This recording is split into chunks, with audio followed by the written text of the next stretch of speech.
Episode 4 of The Boys was honestly a lot for Homelander, and that's not a hyperbole by any stretch of the word. In the last episode, we see Homelander speaking to himself in the mirror, urging himself to go home, to where it all started, where he was raised to become the man he is today. The episode begins with prototype designs for Homelander's costumes, none of which match his final design, because the American flag was actually his touch. He enters with a Fudgy the Whale cake, that's usually his MO. He acts like a wolf in sheep's clothing, starting off nice before revealing something genuinely messed up. It's almost as if he takes pleasure in the shock and horror that people experience upon seeing what he's done or is about to do. In the next scene, we see him staring at the incinerator with a serious 1,000-yard stare before he calls over Frank to play a game of waste paper basketball. He tells Frank about the time that he saw him play waste paper basketball during one of his burn tests. When Frank made the shot and nonchalantly celebrated, he turned on the incinerator. Homelander then reveals that he has nightmares about that specific moment, and seeing Frank not care disturbs him to his core. This scene illustrates why Homelander makes Frank play the game,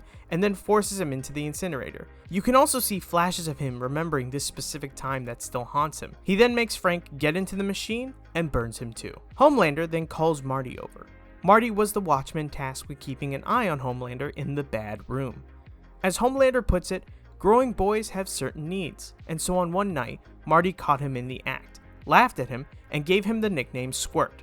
This humiliated Homelander, and for Marty's retaliation, he had to humiliate him in front of the remaining scientists, while Homelander laughed at him.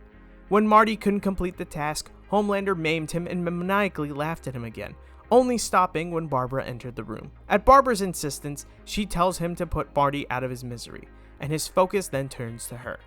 Unlike Frank and Marty, Barbara appears more stern with Homelander, not initially fearing him, but you can see on her face that she's dealing with an unstoppable force with a grudge. They talk in the bad room.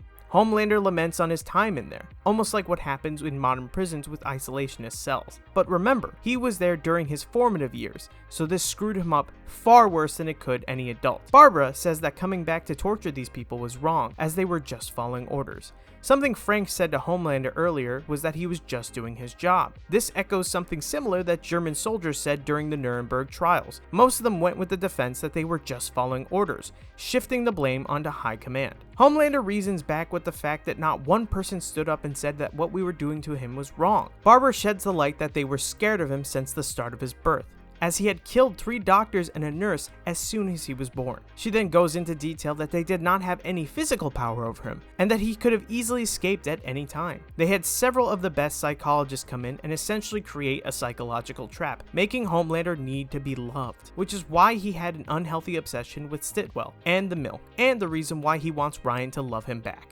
Homelander then says he's gonna go show Barbara why this is the bad room.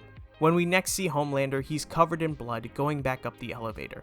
The lab is empty, the Fudgy the Whale cake is melted. He sealed Barbara shut in the bad room with the remains of the rest of the scientists, delivering his final retaliation in this twisted therapy session for himself, leaving Barbara, one of the 3 main people behind his disturbing upbringing, permanently sealed in the bad room, like he was when he was a kid. And this finally puts a genuine smile on Homelander's face.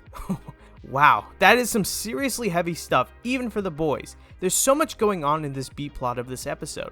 If you remember why he did this, he said that he needed to do this, to face his past and to make the people that made him into this monster pay. In order to transcend his humanity, he needed to deal with the human part of himself. But tell us, what do you think about this episode and Homelander's new lease on himself? Let us know in the comments down below.